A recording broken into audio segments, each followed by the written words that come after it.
प्यारे दोस्तों, हम देख रहे हैं मॉडल प्रश्न पत्र जो आपके बोर्ड द्वारा जारी किया गया है। उसका सॉल्यूशन इस वीडियो में इंग्लिश मीडियम और हिंदी मीडियम दोनों के सॉल्यूशंस बताऊंगा। कंप्लीट वीडियो देखना ताकि आपको पूरा का पूरा क्वेश्चन पेपर समझ में आ जाए। 80 नंबर का पेपर होगा, 22 प्रश्न रहेंगे, सारे सॉल्व करेंगे हम इस वीडियो में। और 3 घंटे का आपका पेपर रहेगा जो वार्षिक होगा। बिल्कुल सेम टू सेम इसी तरह से यहाँ पे सारे अंक दिए गए हैं, किस किस हिसाब से आपको अंक मिलेंगे। तो चलिए स्टार्ट करते हैं पहले क्वेश्चन से। पहला जो क्वेश्चन है, इसमें क्या पूछा गया आपसे?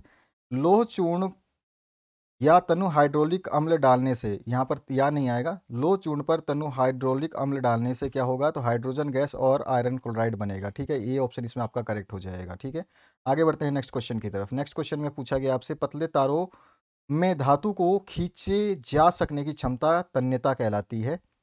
नेक्स्ट क्वेश्चन जो है आपका पूछा गया इसमें, आप अपने सभी प्री बोर्ड के एग्जाम पेपर्स या जो भी आपके पेपर्स हो चुके हैं उनको हमारे व्हाट्सएप नंबर पे, इस नंबर पे भेज सकते हैं, साफ साफ फोटो या पीडीएफ बना करके। ध्यान रखना है आपको, और वीडियो को स्किप मत करना क्योंकि पासवर्ड बताऊंगा इस पूरे क्वेश्चन पेपर का, तो उसको डाउनलोड कर सकते हो।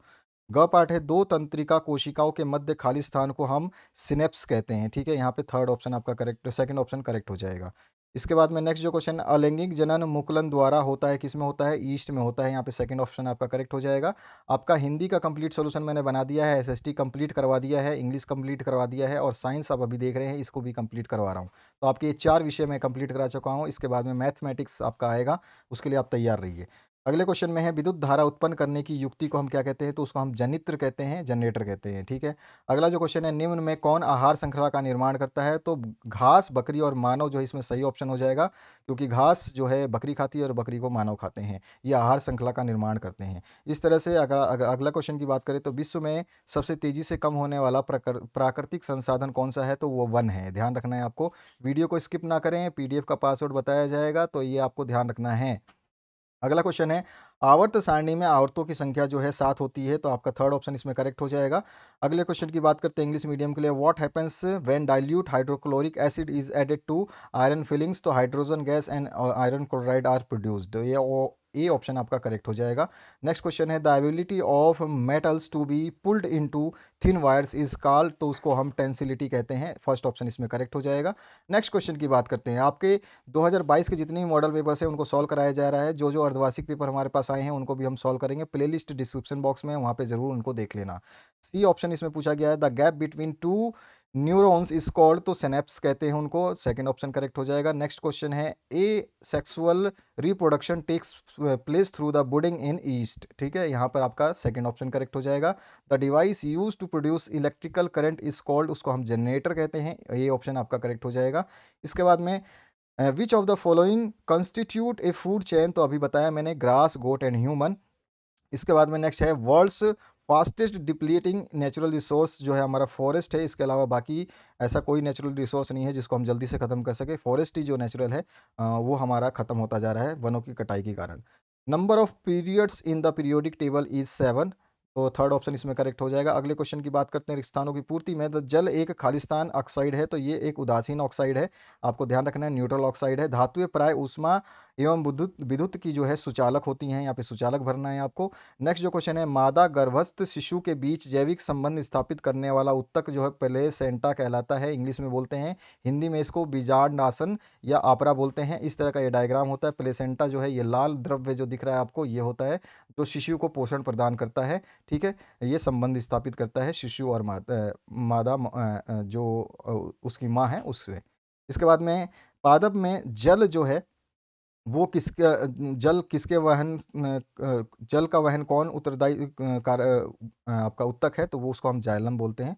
जल का वहन करने के लिए जाइलम जो है उत्तरदायी होता है। पराग कोश में पराग कण यानी कि पोलन ग्रेन्स पाए जाते हैं। ठीक है, इसको इंग्लिश में बताऊंगा अभी मैं आपको। इसमें आगे है, अनुवांशिकी के जनक जो है वो हमारे मेंडल हैं, सभी को पता होगा। किसी तार का प्रतिरोध उसकी लंबाई के समानुपाती होता है, यानी कि लंबाई बढ़ाने पर तार का प्रतिरोध भी बढ़ जाता है। ठीक है, इसके बाद में मस्तिष्क तथा मेरुरज्जु खालिस्तान तंत्रिका तंत्र बनाते हैं, तो कौन सा? केंद्रीय तंत्रिका तंत्र बनाते हैं। अगले क्वेश्चन की बात करें तो यहाँ पर जो है फिलिप्स है आपका इंग्लिश मीडियम के लिए, तो water is a neutral oxide. ठीक है, यहाँ पर आपका न्यूट्रल आ जाएगा। Metals are generally conductors of heat and electricity.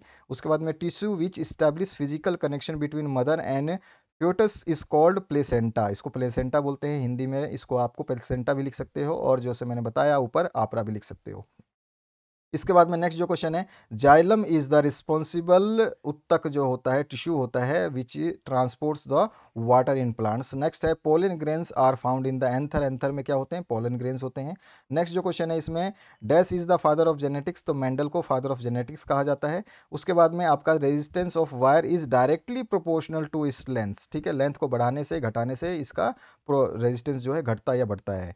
Brain and spinal cord make up the central nervous system, ठीक है, क्या बनाते हैं, सेंट्रल नर्वस सिस्टम को बनाते हैं। अगला क्वेश्चन जोड़ी मिलाना है, तो सबसे अधिक क्रियाशील धातु जो है आपका पोटेशियम होता है। नेक्स्ट जो है आपका सामान्य रक्तदाब जो है वो आपका 120 से 180 mmHg होता है। पादप हार्मोन जो है साइटोकाइनिन होता है, ठीक है, यहाँ पर आपका ऑप्शन हो जाएगा साइटोकाइनिन। नेक्स्ट जो है आपका शुक्राणु उत्पादक नियंत्रण जो है वो कौन करता है, तो वो टेस्टोस्टेरोन करता है, ठीक है, मानव में माना होता है ये। उसके बाद में तारों का टिमटिमाना जो है वायुमंडलीय अपवर्तन है, यहाँ पे मैंने मिलाया नहीं है लेकिन आप उसको बता देता हूँ, आप मैच कर लेना। तारों का टिमटिमाना से वायुमंडलीय अपवर्तन को मिला देना। लेंस की क्षमता को हम डायप्टर से नापते हैं, तो डायप्टर इसका आंसर हो जाएगा। और जरा दृष्टि दोष में हम द्विफोक्सी लेंस को यूज़ करते हैं, जिसमें उत्तल और अवतल दोनों लेंस होते हैं। और विद्युत विभवांतर जो है इसका मात्रक वोल्ट होता है, ठीक है, तो यहाँ पर सारे मैच कर दिए। इसी तरह से इंग्लिश मीडियम को बता रहा हूँ। और आपका जो पहला पासवर्ड नोट कर लीजिए, क्योंकि ध्यान रखना आपको पासवर्ड जो है मैं वीडियो के दौरान ही बताऊँगा। तो पहला पासवर्ड जो है वो 80 है, 80 है, ध्यान रखना 80 पहला पासवर्ड है। आगे बढ़ते हैं नेक्स्ट पासवर्ड की तरफ। तो यहाँ पर जो पहला सोल्यूशन है इसमें इंग्लिश मीडियम का मोस्ट रिएक्टिव मेटल जो है पोटेशियम हो जाएगा, यहाँ पे लिखा हुआ है, ध्यान रखना है। नॉर्मल ब्लड प्रेशर जो है 120 से 180 mmHg होता है। अगर 80 से कम हो जाएगा तो लो ब्लड प्रेशर होगा, और 120 से ज़्यादा होगा तो हाई ब्लड प्रेशर कहते हैं उसको। Regulating of formation of sperm कौन करता है, ये तो टेस्टोस्टेरोन करता है। यहाँ पे टेस्टोस्टेरोन जो हार्मोन है इसको हम मैच करेंगे। और ट्विंकलिंग ऑफ स्टार जो है ये एटमॉस्फेरिक रिफ्रैक्शन होता है, तो यहाँ पर आपका एटमॉस्फेरिक वाला ऑप्शन है, इसको क्लिक करोगे। पावर ऑफ लेंस जो है डायोप्टर से मापा जाता है, उसका मात्रक होता है। और उसके बाद में आपका प्रेस बायोपिया जो है ये आपकी बाइफोकल लेंस से दूर की जा सकती है। उसके बाद में इलेक्ट्रिक पोटेंशियल जो है इसका मात्रक वोल्ट होता है। तो ये आपके आंसर्स हो गए। आगे बढ़ते हैं नेक्स्ट क्वेश्चन की तरफ। नेक्स्ट क्वेश्चन जो है एक वाक्य में आपको उत्तर देना है। तो यहाँ पर आपका पहला क्वेश्चन है, पीएच का मान आपको बताना है। जल जो जब शुद्ध होता है तो उसका पीएच मान 7 होता है। उसके बाद में नेक्स्ट जो है इसी का क्वेश्चन इंग्लिश में बता दूँ, डिस्टिल वाटर का पीएच का वैल्यू 7 होता है। इसके बाद में दो या दो से अधिक धातुओं के समांगी मिश्रण को मिश्र धातु यानी कि अलॉय कहते हैं। यहाँ पे धातु है तो धातु को हम धातु ही बोलेंगे, ना कि विलय विलय बोल दो आप। तो टू और two more than two metals homogeneous mixture is called alloy, ठीक है। इसके बाद में नेक्स्ट जो क्वेश्चन है इसमें हरे पौधों की पत्तियों में पाए जाने वाला वर्णक जो है क्लोरोफिल कहलाता है, यानी कि जो पिगमेंट है found in the green leaves that is known as chlorophyll. इसके बाद में नेक्स्ट जो क्वेश्चन है इसमें क्या पूछा गया आपसे, नर युग्मक और मादा युग्मक के संलयन को हम निषेचन कहते हैं, इसको हम फर्टिलाइजेशन कहते हैं। Fusion of male gametes and female gametes को हम फर्टिलाइजेशन कहते हैं। इसके बाद में नेक्स्ट है लिंग निर्धारण करने वाले गुणसूत्र एक्स और वाई, दो गुणसूत्र होते हैं जो कि 23वां जोड़ा होता है मानव में। तो एक्स एंड वाई क्रोमोजोम्स, यहाँ पे क्रोमोजोम्स पूछा है, कौन से क्रोमोजोम्स होते हैं, तो आपको बताना है एक्स और वाई क्रोमोजोम्स, ठीक है। इसके बाद में right the formula of power of lens, power of lens को P इक्वल्स टू डी लिखना है, तो डी इज द डायप्टर और P इज़ द पावर। तो पावर आप यहाँ पे D की जगह P कर लेना, कोई दिक्कत नहीं है, P कर सकते हो आप, ठीक है। इसको आप P कर लेना, ऐसे घबराने वाली बात नहीं है कि P नहीं कर पाओ, P कर लेना इसको, ठीक है। तो यहाँ पे P कर देना, केवल P करना है आपको, बस P कर दो। इस तरह से मैं P कर रहा हूँ, इसको P कर दोगे तो पावर जो होता है 1/f होता है, ठीक है। यहाँ पर P कर दिया इसको मैंने, इसको भी P कर दिया यहाँ पे, इसको भी P कर, ठीक है। पावर क्या होता है आपका 1/f, फॉर्मूला जो होता है ये हमें बताना था। निकट दृष्टि दोष दूर करने में कौन सा लेंस प्रयोग किया जाता है, तो वो लेंस हमारा अवतल लेंस होता है। निकट दृष्टि जो है ना, correct myopia concave lens is used, ठीक है। इसके बाद में नेक्स्ट है एसआई यूनिट ऑफ रेजिस्टेंस जो है ओम होता है। ओम का मात्रक जो है ओम, इस तरह से पाई की तरह बनाते हैं, तो ओम इसका मात्रक होता है। यहाँ पे हिंदी में भी लिखा है एसआई मात्रक जो है ओम होता है, इसका प्रतीक जो है पाई की तरह ये बना हुआ सिंबल होता है। आगे बढ़ते हैं नेक्स्ट क्वेश्चन की तरफ। श्वसन की क्रिया को ऊष्माक्षेपी अभिक्रिया क्यों कहते हैं, क्योंकि इसमें ऊष्मा उत्पन्न होती है इसलिए कहते हैं, ठीक है ना। तेल और वसा का नाइट्रोजन से प्रभावित करने का क्या कारण है ये भी हम जानते हैं। तो यहाँ पे हम लिखेंगे श्वसन की क्रिया को ऊष्माक्षेपी अभिक्रिया क्यों कहते हैं। श्वसन की को ऊष्माक्षेपी अभिक्रिया 2 कारणों से कहा जाता है, क्योंकि ग्लूकोज जो है हमारी कोशिकाओं में उपस्थित ऑक्सीजन के संयोग से CO2 और जल बनाता है, और इस अभिक्रिया के दौरान जो है ऊर्जा निमुक्त होती है। इस अभिक्रिया एक को हम बोले तो ग्लूकोज जो है C6H12O6 जो है इसको रिएक्शन कराते हैं ऑक्सीजन के साथ में। तो ये ऑक्सीजन के साथ में जब रिएक्ट करता है तो कार्बन डाइऑक्साइड, जल और ऊष्मा रिलीज करता है। यही ऊष्मा जो है रिलीज होती है, इसी वजह से इसको ऊष्माक्षेपी अभिक्रिया कहते हैं। इंग्लिश में समझें तो in the process of respiration the glucose combines with the oxygen in the cell of our body to form carbon dioxide and energy is released, that's why it is consider as a exothermic reaction. ठीक है, ये इसका answer हो जाएगा। English medium वाले Hindi medium में समझ लेंगे तो बहुत आसानी हो जाएगी उनको। तो यहाँ पे हिंदी में लिखा है, इंग्लिश में लिखा है, तो आपको आसानी से समझ में आ जाएगी। अमलगम क्या होता है, तो पारा के साथ में, पारा तो जरूर होना चाहिए, पारा के साथ में अन्य किसी धातु की मिलावट से बनी मिश्र धातु संलयन या सरस को अमलगम कहते हैं। तांबा, चांदी, रांगे की मिश्र धातु को पारे के साथ में हम जब मिलाते हैं तो इसको दांत भरने के प्रयोग में किया जाता है। दांतों में आप जानते हो कभी कभी कीड़े पड़ जाते हैं या वहाँ खड्डे हो जाते हो, तो उसको हम इसी से डॉक्टर भरते हैं। Amalgam is a alloy of mercury, पारे का, विद अनोदर मेटल, किसी भी मेटल के साथ में मिलाते हैं तो वो अमलगम होता है। और इट में भी लिक्विड हो सकता है, ये सॉफ्ट पेस्ट हो सकता है, ये सॉलिड भी हो सकता है, depending upon the proportion of mercury. Mercury जितना ज़्यादा मिलाएंगे उसी हिसाब से ये लिक्विड बनेगा या पेस्ट बनेगा या सॉलिड बनेगा। तो ये हमारा आंसर हो गया।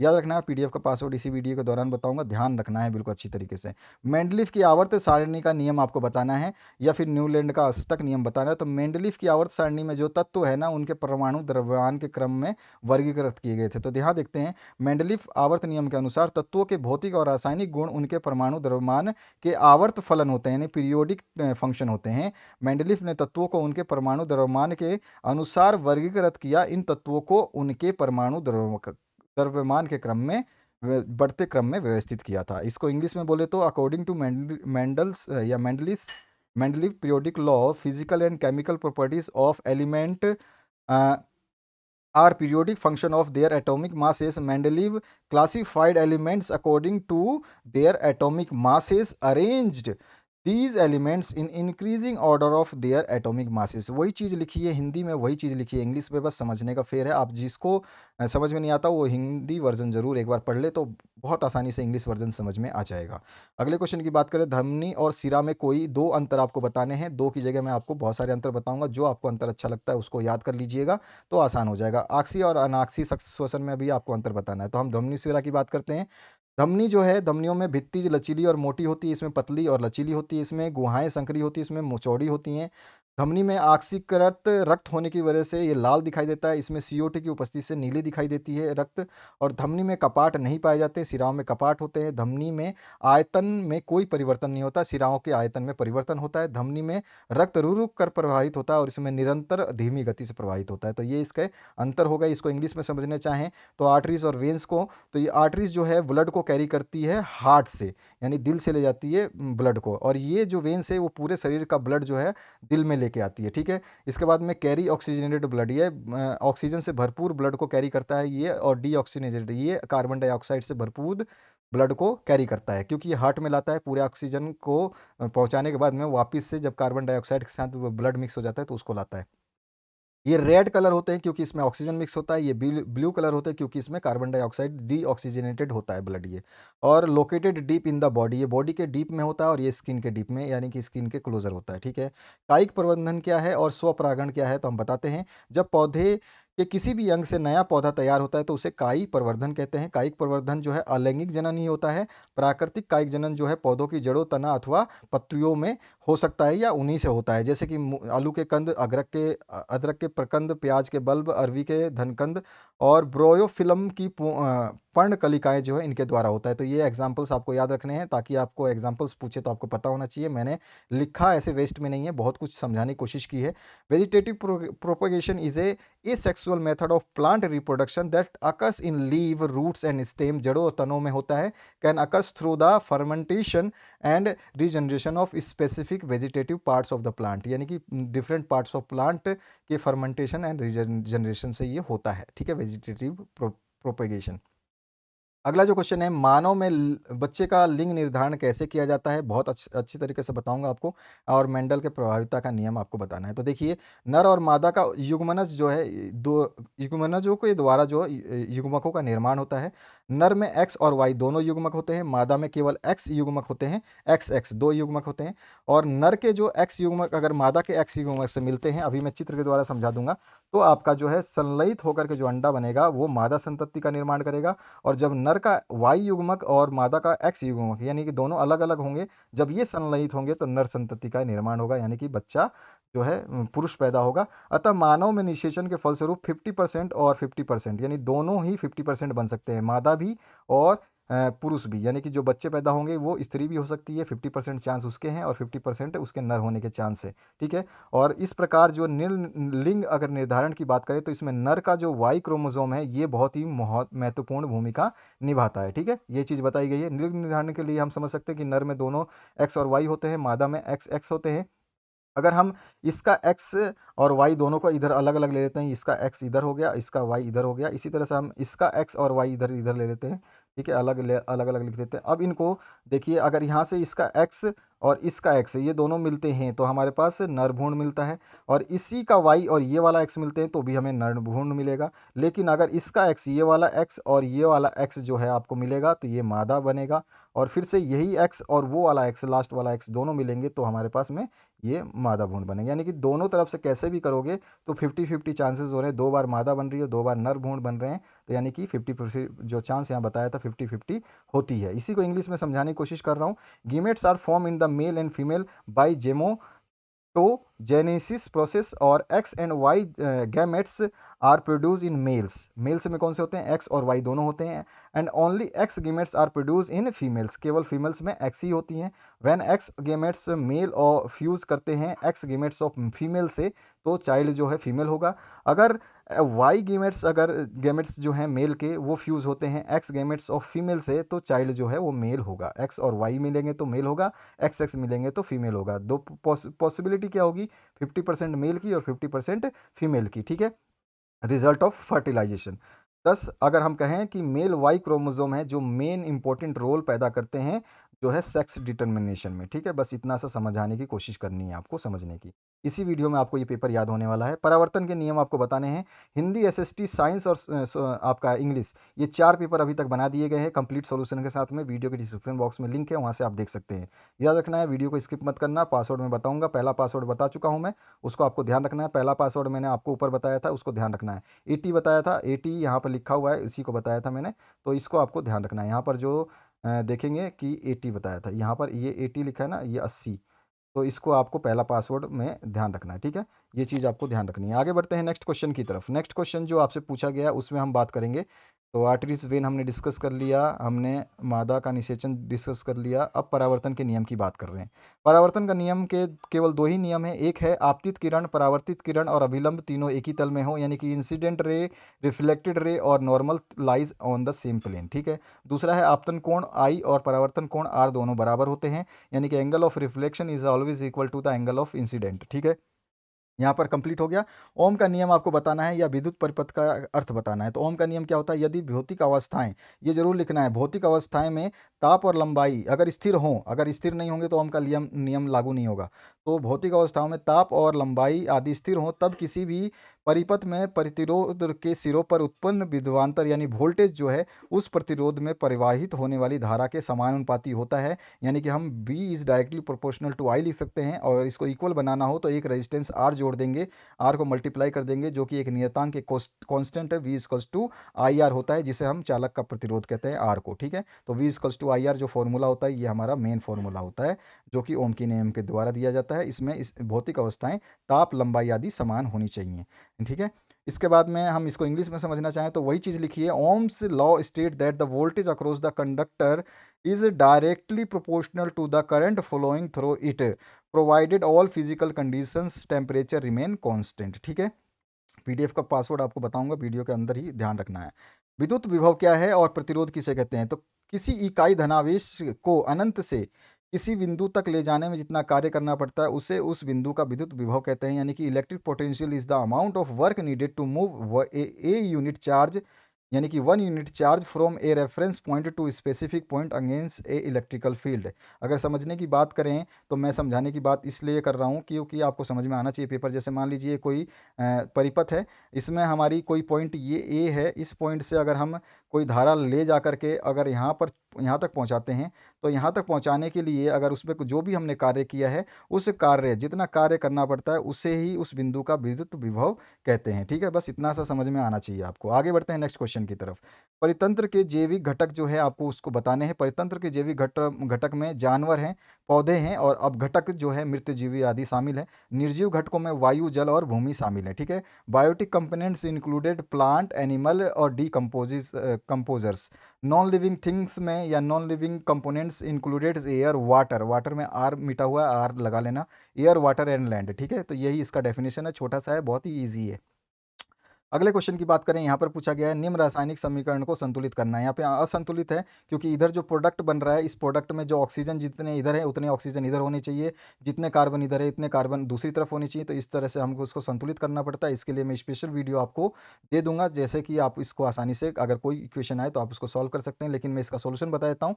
जो पहला आंसर है वो ये हो जाएगा, दूसरा आंसर ये हो जाएगा और तीसरा ये हो जाएगा। इसमें समझाने वाली बात, यहाँ पे समझाने में ज़्यादा टाइम लग जाएगा। हमको समीकरण को जब संतुलित करना पड़ता है तो ये देखना पड़ता है कि दोनों तरफ ऑक्सीजन, कार्बन, नाइट्रोजन जो भी हमारे को दिए गए हैं वो सारी चीज़ें बराबर होनी चाहिए। ठीक है, यहाँ पे देखोगे तो आपका पूरा का पूरा बराबर मिलेगा। तो ये चीज़ आपको ध्यान रखना है। जैसे कि यहाँ पर देखिए, यहाँ पर HCl एक है, यानी कि H यहाँ पे एक है, और इधर देखोगे तो H आपके पास दो है। तो इधर अब हमें दो करना है तो पहले हमें टू इधर लगाना पड़ेगा, तो 2HCl हो जाएगा। इधर भी 2H हो जाएगा, इधर भी। अब दो हमने इधर लगाया तो C और L दो दो हो गए ऑटोमेटिक। तो ये भी हमारे पास कन्फ्यूजन क्रिएट करता है। तो इसको सॉल्व करने का एक तरीका बताऊंगा, उससे आप सॉल्व कर लेना बाद में। फिलहाल मैं आपको ये आंसर बता रहा हूँ। तो ये इसका आंसर हो गया। सूर्योदय के समय सूर्य रक्त ताप क्यों प्रतीत होता है, यानी लाल क्यों दिखाई देता है, या टिंडल प्रभाव को उदाहरण सहित बताना है। तो देखिए, बहुत ही सिंपल वर्ड में बताया है कि सूर्योदय के समय या सूर्यास्त के समय लाल क्यों दिखाई देता है। देखिए, क्षितिज पर उगते सूरज, यानी क्षितिज मतलब जो कि बहुत दूर है हमसे, क्षितिज पर उगते सूरज या डूबते सूरज की जो किरणें हैं वो वायुमंडल में अधिक दूरी तय करती है, बहुत दूर है इसलिए अधिक दूरी तय करके हमारी आंखों तक पहुंचती है। इन किरणों का मार्ग में उपस्थित धूल के कण तथा वायु के अणुओं द्वारा बहुत ही अधिक प्रकीर्णन होता है, यानी कि क्या हो जाता है, इनका स्कैटरिंग हो जाती है। इस प्रकीर्णन यानी कि स्कैटरिंग के कारण सूर्य के प्रकाश में से नीली व बैंगनी किरणें निकल जाती हैं, क्योंकि उनका प्रकीर्णन ज़्यादा हो जाता है और क्योंकि इन किरणों का प्रकीर्णन सबसे अधिक होता है। अतः में विशेष रूप से केवल जो बची हुई शेष लाल किरणें जो हैं वही पहुंचती हैं, जिसके कारण हम सूर्य को लाल समझते हैं या लाल दिखाई देता है। ठीक है, इसी को इंग्लिश में समझाने की कोशिश करें, वही चीज़ मैंने यहाँ पे बताई है। During sunshine the light rays coming from the sun have to travel a greater distance in the earth's atmosphere before reaching our eyes. In this journey the shorter wavelengths of lights are scattered out. छोटी wavelength जो है scattered हो जाती हैं। Only longer wavelength are able to reach our eyes since blue colour has a shorted wavelength. Blue colour का shorted wavelength होता है, तो वो क्या होती है, रिफ्रैक्ट हो जाती है, हट जाती है, स्कैटर्ड हो जाती है। And then red colour has longer wavelength, इसकी वेवलेंथ लैम्डा ज़्यादा बड़ी होती है। Then red colour is able to reach our eyes after atmospheric scattering of light. Therefore the sun appears reddish early in the morning और sunrise. Sunrise या फिर sunset, दोनों में सेम ही आंसर होगा। ठीक है, अगला है चुंबकीय बल रेखाओं के गुण आपको बताने हैं। बहुत सारी चुंबकीय रेखाओं के गुण हैं, आप कोई भी याद कर सकते हैं। यहाँ पे लिखी गई है चुंबकीय रेखाएं जो है, चुंबकीय बल रेखाएं जो वक्राकार पथ बनाती हैं, आप अपने डायग्राम में देख सकते हैं। मैंने डायग्राम नहीं बनाया, बुक में आपके डायग्राम है। वृक बनाती हैं, मतलब एक क्लोज लूप बनाती हैं, जिसके किसी भी बिंदु पर खींची गई स्पर्श रेखा, यानी कि जो टेंजेंट खींचते हैं, जिसको हमने मैथ में पढ़ा है, स्पर्श रेखा अगर उसकी अ, रेखाओं पे खींचते हैं तो वो परिणामी चुंबकीय क्षेत्र की दिशा को प्रदर्शित करता है। चुंबकीय रेखाओं के जो गुण हैं वो इस प्रकार से हैं। ये रेखाएं जो है बाहर के उत्तरी ध्रुव से दक्षिणी ध्रुव तक तथा चुंबक के अंदर दक्षिणी ध्रुव से उत्तरी ध्रुव तक जाती हैं, अर्थात बंद वक्र बनाती हैं। इन बल रेखाओं में से इन बल रेखाओं के किसी भी बिंदु पर खींची गई स्पर्श रेखा उस बिंदु पर परिणामी क्षेत्र यानी बल की दिशा को प्रदर्शित करती है।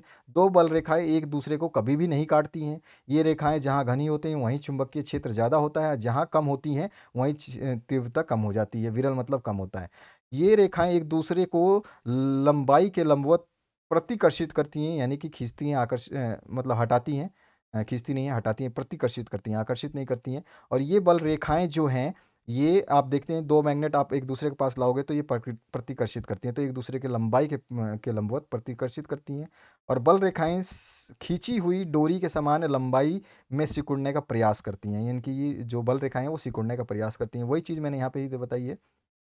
The tangent drawn to the magnetic line field lines gives the direction of the magnetic field, or closeness or density of the magnetic field lines is directly proportional to the strength of the field। ठीक है। और magnetic field lines जो है appear होती हैं, emerge और start from the north pole and merge to and terminate in the south pole. ठीक है। और इनसाइड मैग्नेट जो है इसका डायरेक्शन जो होता है वो फील्ड लाइंस की वो होती है साउथ पोल से नॉर्थ पोल की तरफ।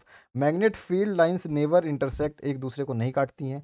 और magnet field lines close loop का फॉर्म करती हैं, यानी बंद वक्र बनाती हैं। Field lines have both direction and magnitude, इसीलिए ये वेक्टर क्वांटिटी है, सदिश राशि है। इसके अलावा ये डिनोट करती हैं डायरेक्शन ऑफ मैग्नेटिक फील्ड को। और मैग्नेटिक फील्ड स्ट्रॉन्गर होती है पोल्स पे, जहाँ पे ध्रुव होती हैं वहाँ पे सबसे ज़्यादा ये स्ट्रॉन्ग होती है, बिकॉज की लाइंस जो है वो डेंसर होती है पोल पे। ठीक है, बहुत ही घनी होती है।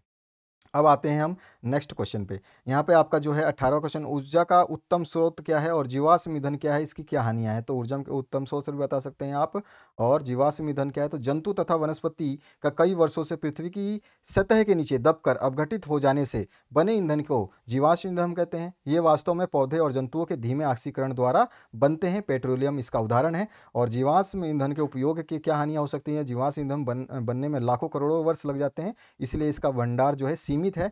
जीवाश्म ईंधन जो है सीमित होने के कारण अनवीनीकरण ऊर्जा का स्रोत है। एक बार समाप्त होने पर इसका पुनः भंडारण करने में काफ़ी समय लग जाएगा, करोड़ों लाखों वर्ष लग जाएंगे। जीवाश्म ईंधन जलने से वायु प्रदूषण फैलाता है। कार्बन, सल्फर और नाइट्रोजन जैसे ऑक्साइडों का जलीय विलयन अम्लीय होता है। अतः जीवाश्म ईंधनों के धुएं जो है अम्लीय वर्षा का कारक होते हैं, जो ओजोन के डिप्लेशन का कारण बनते हैं, जो मनुष्य में श्वसन संबंधी रोगों का कारण बनते हैं और खुले अंगों में जलन पैदा करती हैं। अम्लीय वर्षा जो है मृदा और जल संसाधनों को प्रदूषित करती है। जीवाश्म ईंधन की वजह से ये सारा कुछ होता है। इसको इंग्लिश में समझना चाहें तो fossil fuels are the fuels formed by the natural process such as decomposition of dead and bird organism. Disadvantages क्या हैं। Fossil fuel emit carbon dioxide when burned which is a major greenhouse gas and the primary source of pollution. This has contributed the global warming. They are non-renewable sources और once used cannot be replaced. और दूसरा है combustion of fossil fuels makes the environment more acidic. This lead to unpredictable और and negative charge changes in the environment में इसकी बहुत ऋणात्मक परिणाम होते हैं। हार्वेस्टिंग ऑफ फॉसिल फ्यूल्स, जब हम फॉसिल फ्यूल को निकालते हैं यानी कि कोयले के खादान से, पृथ्वी के नीचे से, तो जो लोग इसका काम करते हैं कोल माइंस में, उनके जो वो सफ़र करते हैं ब्लैक लंग डिजीज से, यानी कि वो पाउडर जो है उनके लंग्स में भर जाता है। द नेचुरल गैस जो होता है, ड्रिलर्स जो गैस निकालते हैं वहाँ पे भी एक्सपोज जो केमिकल्स होते हैं, जब गैस निकालते हैं तो ऑब्वियस सी बात है उसमें से बदबू वगैरह आती है, तो वो जो सिलिका है वो डेंजरस होती है हेल्थ के लिए। तो इस तरह से हम इसका आंसर लिख सकते हैं। विरंजक चूर्ण और धावन सोडा के सूत्र और दो उपयोग बताने हैं। तो देखिए विरंजक चूर्ण जो है ये CaOCl2 होता है, ये इसका फॉर्मूला होता है। इसको बनाने की विधि मैंने लिख दी है, आप चाहें तो इसको पढ़ सकते हैं ताकि आपको याद रहे कि बनाया कैसे जाता है, ताकि आपसे कोई मिस्टेक ना हो। तो आप इस विधि को भी देख सकते हैं। और ये फॉर्मूला होता है, इस तरह से ये रिएक्शन होता है। बुझा हुआ चूने को जब हम क्लोरीन के साथ रिएक्शन कराते हैं तो विरंजक चूर्ण CaCl2 बनता है और जल साथ में देता है। ठीक है। इसके उपयोग हम कहें तो वस्त्र उद्योग में होता है, लकड़ी के साजो सामान में होता है, कागज़ की फैक्ट्रियों में होता है, लॉन्ड्री के कपड़े साफ करने में होता है, रासायनिक उद्योगों में उपचाय के रूप में होता है, पीने वाले जल का जीवाणु मुक्त करने के लिए, रोगनाशक मुक्त करने के लिए होता है। ये विरंजक चूर्ण का उपयोग है। धोने का जो सोडा है Na2CO3.10H2O होता है, जो कि बेकिंग सोडा को गर्म करते हैं तो सोडियम कार्बोनेट प्राप्त होता है, और सोडियम कार्बोनेट को फिर से हम क्रिस्टलीकरण करते हैं यानी H2SO4 मतलब जल से फिर अभिक्रिया कराते हैं तो धोने का सोडा जो है प्राप्त होता है। ये क्षारीय लवण है, इसे धावन सोडा भी कहते हैं। क्या करते हैं हम, सोडियम हाइड्रोजन कार्बोनेट को गर्म करेंगे तो हमारे को सोडियम कार्बोनेट मिलेगा, साथ में जल और कार्बन डाइऑक्साइड मिलेगा। फिर हम सोडियम कार्बोनेट को लेंगे और फिर से हम इसको जल के साथ अभिक्रिया कराएंगे तो धोने का धावन सोडा जो है Na2CO3 10H2O मिल जाएगा। तो ये फॉर्मूला हमारे को याद रखना है, ये इसकी समीकरण होती है। दोनों समीकरण इसमें महत्वपूर्ण है, कभी बोल दे एग्जामिनर तो आपको लिखना आना चाहिए। इसके उपयोग क्या होते हैं, तो यहाँ पर जो है कांच के इंडस्ट्री, साबुन के इंडस्ट्री और कागज उद्योगों में इसका होता है। उसके अलावा बोरेक्स के उत्पादन में किया जाता है इसका उपयोग घरों के सामानों को साफ सफाई करने के लिए किया जाता है। और जल की स्थायी कठोरता, जो परमानेंट कठोरता होती है, उसका भी उपयोग करते हैं दूर करने के लिए।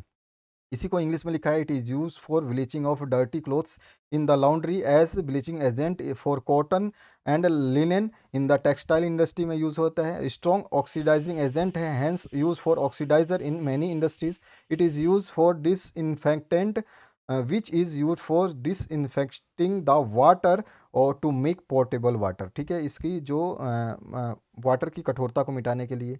और यहाँ पर जो है इसका हम ब्लीचिंग पाउडर का जो है हमने कर दिया। वॉशिंग सोडा का जो है यूज़ हम बता सकते हैं, तो washing soda is use to removing the burnt on grease and kitchen की सफाई, बर्तनों की सफाई के लिए हम यूज़ करते हैं। It is prominently used in soap, glass and paper industries, और also helps in the removal of permanent hardness of water, permanent स्थायी कठोरता को हटाने के लिए करते हैं। act as a raw material in the manufacturing of various sodium compounds and example for example borax का उत्पादन में इसका किया जाता है। ठीक है, इस तरह से इसका आंसर हो जाएगा। निम्नलिखित कार्बनिक यौगिकों का रासायनिक सूत्र लिखना है आपको, संरचना सूत्र लिखना है एथेन, प्रोपेन, ब्यूटेन और एथीन का। और यहाँ पर दूसरा जो है आपको यौगिकों का इलेक्ट्रॉनिक बिंदु संरचना लिखना है। यहाँ पर आपका कार्बन है, जल है, आपका अमोनिया है, ठीक है, और एथेन मीथेन है। ठीक है, तो चलिए आपको जो देखते हैं इसमें क्या करना है। मैं आपको ऊपर वाला इथेन, प्रोपेन, ब्यूटेन वाला बता देता हूँ।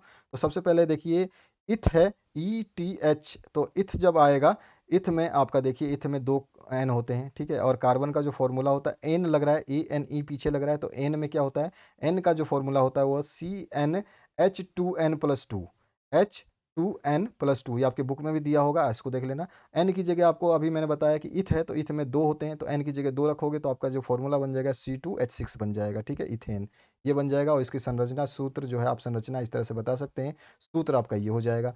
प्रोपेन जो है, इसमें भी आपका प्रोपेन में क्या लग रहा है, तो प्रोपेन में भी आपका एन लग रहा है। ठीक है, देखिए प्रोपेन जो है ये इसमें ANE लग रहा है, और एन में जो होता है हमारा वही CnH2n+2 का फॉर्मूला लगता है। प्रोप में क्या होता है, देखिए प्रोप में कार्बन 3 होते हैं, यानी कि एन की जगह 3 रखेंगे तो C3, और H जो है आपका 8 हो जाएगा, क्योंकि H2n है, तो 2 × n कितना हमने माना 3, तो 3 दूनी 6 और +2 होता है। ये फॉर्मूला आपको पता ही होगा, फॉर्मूला आपको याद रखना है। तो इस तरह से आपका प्रोपेन बन जाएगा। इसी तरह से आपका ब्यूटेन बनेगा, इसका भी ब्यूट एन है। ब्यूट में आपके जो होते हैं 4 कार्बन होते हैं, तो एन की वैल्यू 4 हो जाएगी। फॉर्मूला आपको पता है, फॉर्मूला क्या होगा, CnH2n+2। तो एन की जगह 4 रखोगे तो C4 हो जाएगा, और फिर H के नीचे है 2n+2, तो 2n, एन की जगह क्या रखा है आपको, 4 रखना है, तो 4 4 दूनी 8 +2 हो जाएगा आपके पास 10। तो आपके पास एच की पावर कितनी आ गई, 10 आ गई, तो C4H10 हो जाएगा। तो इस तरह से संरचना सूत्र बनेगा। इसी तरह से आपका लास्ट जो है C2H4 बनेगा, जो कि आपका क्या है, इसमें पूछा गया है इथेन। अब ईन है, इथीन नहीं है, एन नहीं है, ईन है। तो इथ तो आपको पता है, इथ में क्या होता है, इथ में आपके 2 कार्बन होते हैं, तो एन तो 2 मिल गया। ईन होता है, ईन का फॉर्मूला अलग होता है। ईन का फॉर्मूला जो है यहाँ पे बता रहा हूँ, ईन का फॉर्मूला होता है ये वाला। ईन का फॉर्मूला होता है CnH2n। तो एन की जगह क्या रखना है, 2 रखना है, क्योंकि इथ होता है, तो 2 रखोगे तो C2, और H2 × n, 2 × 2 4 हो जाएगा, तो C2H4 हो जाएगा। तो C2H4 का ये फॉर्मूला बनेगा।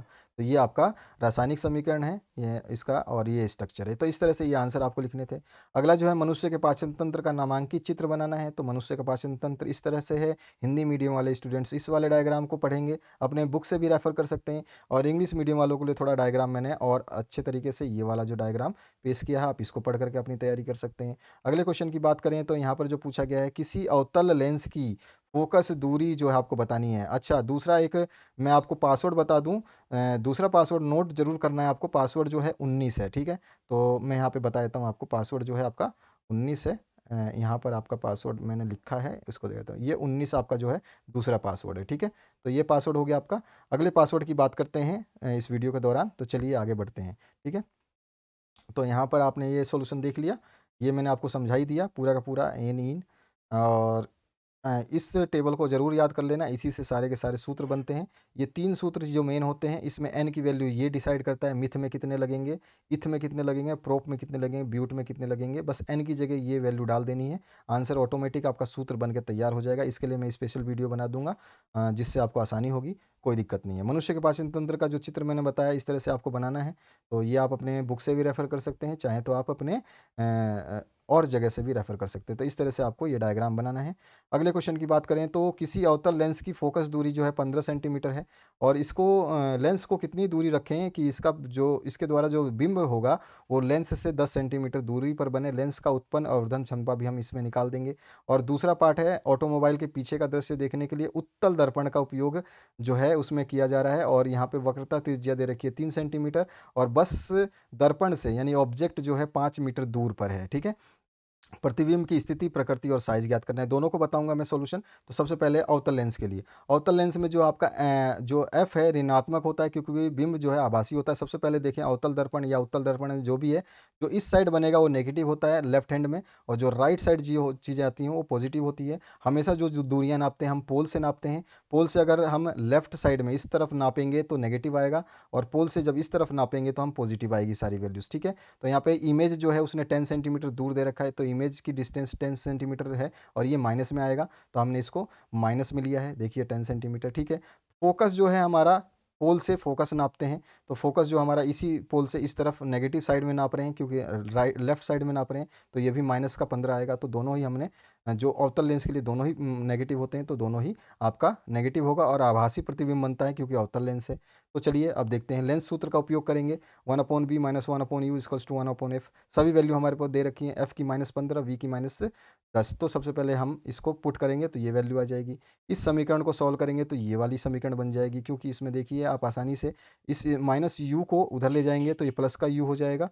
ठीक है, और इस -1/15 को इधर लाएंगे तो ये प्लस का 15 हो जाएगा। इसको सॉल्व करेंगे तो यू की वैल्यू जो नेक्स्ट निकालेंगे, यू की वैल्यू हमारे पास इस तरह से निकलेगी, और इसको आप सॉल्व करेंगे तो एलसीएम लेके ये निकल जाएगा। ठीक है, आप आगे पीछे कर सकते हैं, नहीं करेंगे तो भी यही आंसर आएगा। ठीक है, 1/u आ जाएगा -1/30, इसको क्रॉस मल्टीप्लाई कर देंगे तो u की वैल्यू आ जाएगी -30। क्रॉस मल्टीप्लाई मतलब 1 से 30 को, और u को -1 से, तो u माइनस का आ जाएगा, तो माइनस का u मतलब माइनस का 30 ही हुआ। तो यहाँ पे आपका -30 आ गया, यानी कि जो वस्तु को लेंस के सामने 30 सेंटीमीटर की दूरी पे रखेंगे, जो वस्तु है यहाँ पर मैंने डायग्राम बनाया है, ये जो ऑब्जेक्ट है ये 30 सेंटीमीटर दूरी पे रखेंगे तो इसका इमेज जो है 10 सेंटीमीटर की दूरी पे बनेगा। यही पूछा था कि 10 सेंटीमीटर की दूरी पर अगर उसका इमेज बनाते हैं तो वस्तु को कितनी दूरी पे रखा जाएगा, तो ये 30 दूरी पे रखा जाएगा, और वो भी माइनस में, क्योंकि हम पोल से माइनस की तरफ जा रहे हैं, इस तरफ जा रहे हैं, तो इस तरफ नापते हैं तो माइनस में आता है, तो इसीलिए नेगेटिव आया है। देखो ये रहा, है ना। और आप इसको, और इसका जो नेक्स्ट है इसमें पूछा क्या गया है, अववर्धन क्षमता निकालनी है आपको, मैग्नीफिकेशन जिसको बोलते हैं, अववर्धन क्षमता। तो एम से डिनोट करते हैं। एम जो होता है उसकी वैल्यू होती है माइनस, जो माइनस में v/u, तो हमारे पास माइनस तो ऑलरेडी लगा हुआ है। v की वैल्यू अभी अभी हमने देखी थी, v की वैल्यू कितनी थी, -10। क्वेश्चन में ही दे रखा है v की वैल्यू -10। ठीक है, और हमने अभी अभी u की वैल्यू -30 निकाली है, तो दोनों की वैल्यू u और v की वैल्यू रख देते हैं। तो माइनस से माइनस, -30 था, -10 दे रखा है, तो हमारे पास जो क्या है आंसर आ जाएगा 1/3। ठीक है, माइनस से माइनस कैंसिल आउट हो जाएगा, तो हमारे पास क्या आ गया आंसर, 1/3। और यही जो है नेचर ऑफ इमेज क्या हो गया, वर्चुअल यानी आभासी हो गया, इरेक्ट मतलब सीधा, या अपराइट मतलब सीधा। आभासी और सीधा प्रतिबिंब बनेगा। ठीक है, ये इसका आंसर हो गया। आगे बढ़ते हैं नेक्स्ट क्वेश्चन की तरफ। इसी का जो दूसरा पार्ट है उसकी बात करते हैं। वक्रता त्रिज्या उसमें 3 दे रखी है आपको, 3 मीटर आर, और उसके अलावा बिंब की दूरी u, क्योंकि यह उत्तल लेंस है यानी कॉन्वेक्स लेंस है, इसमें आपका -5 मीटर आ जाएगा। ठीक है, और इसमें माइनस लेते हैं क्योंकि u हमारा जो है, मैंने बताया इसको हम इस तरफ नापते हैं, तो पोल से u इधर आएगा, और u जब नापेंगे, ऑब्जेक्ट u होता है आपका, तो ये जब हम नाप रहे हैं तो कितनी दूरी पर है, इधर बहुत दूरी पर है, और इसका दूरी दे रखा है हमारे को -5। v हमें जो प्रतिबिंब जो बनेगा उसकी दूरी निकालनी है, और h जो है प्रतिबिंब की ऊंचाई हमें प्राप्त करनी है। अगर ये नहीं है तो भी कोई दिक्कत नहीं है, ये किसके बराबर हो ये भी बता दूंगा। फोकस दूरी जो होता है r/2 होता है, r हमारे को दे रखा है 3, तो 3/2 कर देंगे तो 1.5 मीटर हमारी फोकस दूरी आ गई, f की वैल्यू आ गई। तो हमारे पास लेंस का सूत्र हमें पता होता है, 1/v+1/v+1/u equals to 1/f। f की वैल्यू मुझे पता है, ये रही f की वैल्यू, अभी अभी निकाली हमने, ये रहा। और u की वैल्यू हमने क्वेश्चन में दे रखा है -15, 5। तो इनको हम यू की जगह रख देंगे। तो इन दोनों को रखते हैं यहाँ पर, और इन दोनों को रखने के बाद इसको सॉल्व करेंगे तो ये हमारे पास इस तरह से समीकरण बनेगी। और जो फाइनल v की वैल्यू जो हमारे पास निकलेगी, क्योंकि यू एफ डाल दिया तो v की वैल्यू निकल जाएगी 1.15 मीटर, प्लस में निकलेगी। प्लस का मतलब है कि हमारा जो बिंब जो बनेगा वो इस तरफ बनेगा, राइट साइड में, क्योंकि इधर प्लस आ रहा है तो प्लस में इधर आ रहा है। और इधर बनेगा तो हमारी जो प्रतिबिंब होगी वो कैसी होगी, आभासी होगी, ठीक है, वर्चुअल होगी। तो उसको हम देख लेंगे। आगे बढ़ते हैं नेक्स्ट की तरफ। हिंदी एसएसटी इंग्लिश साइंस बना दिया गया है, ध्यान रखना है। प्रतिबिंब दर्पण के पीछे बनेगा, क्योंकि वो उत्तल लेंस है, ये कॉन्वेक्स लेंस है। और जब इसके पीछे बनेगा, राइट साइड में कॉन्वेक्स लेंस के पीछे ही बनता है। और यहाँ पर मैग्नीफिकेशन यानी आवर्धन निकालेंगे तो आवर्धन का फॉर्मूला होता है माइनस वी अपॉन यू। तो माइनस तो हमारे पास ऑलरेडी लगा हुआ है, हमारे पास वी की वैल्यू है 1.15, और u हमारे को पहले से क्वेश्चन में दे रखा है, बटे में कर देंगे। आपका आ जाएगा प्लस का, मीटर से मीटर कैंसिल, तो हमारे पास प्लस का वर्धन क्षमता आ गया। प्लस का वर्धन क्षमता आने से मतलब कि हमारा जो वस्तु है वो छोटा बनेगा, क्योंकि ये छोटा पॉइंटों में आ गया। तो प्रतिबिंब जो है आभासी होगा, क्योंकि वो राइट साइड में बन रहा है। मैंने बताया राइट साइड में जो भी कॉन्वेक्स लेंस में बनता है वो आभासी यानी कि वर्चुअल होता है। और वर्चुअल के साथ साथ में वो सीधा बनेगा, सीधा के साथ में वो छोटा भी बनेगा, ठीक है। तो ये आपका 0.3 गुना होगा। इसका इंग्लिश वर्जन देखना चाहें तो यहाँ पर है, आर जो है 3 है, यू आपको -5 है, यू वी आपको निकालना है। एफ का फॉर्मूला आपको पता ही है, एफ निकालोगे तो 1.5 आ जाएगा, 3 का आधा। और हम इस लेंस फॉर्मूले में इन सभी को डाल देंगे, यू और एफ की वैल्यू, वी हमारा निकल जाएगा यहाँ से। वी को हमें प्राप्त करना है, तो वी को प्राप्त करने के लिए फॉर्मूले में डाला, इसको फॉर्मूले में डाला तो वी हमें मिली पॉजिटिव में 1.15 मीटर। इमेज जो है वो कितना बन रहा है, 1.15 मीटर डिस्टेंस पे बन रहा है, बैक ऑफ द मिरर बन रहा है, मिरर के पीछे बन रहा है। इसका मतलब वो आभासी होगा, यानी कि वर्चुअल होगा।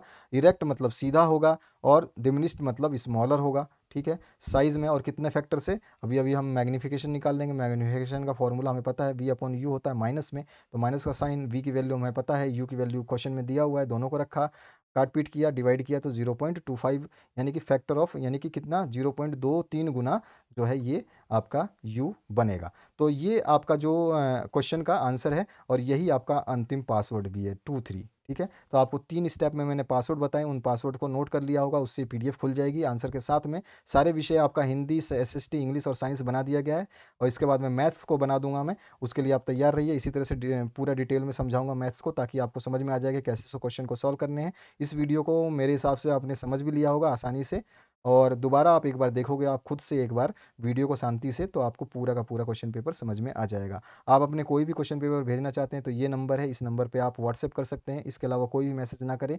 ध्यान रखना है, आपको सॉल्यूशंस के लिए केवल अपने क्वेश्चन पेपर्स को भेजना है। पेपर आपका साफ होना चाहिए, या तो आप पीडीएफ बना के भेज सकते हैं या साफ भेज सकते हैं।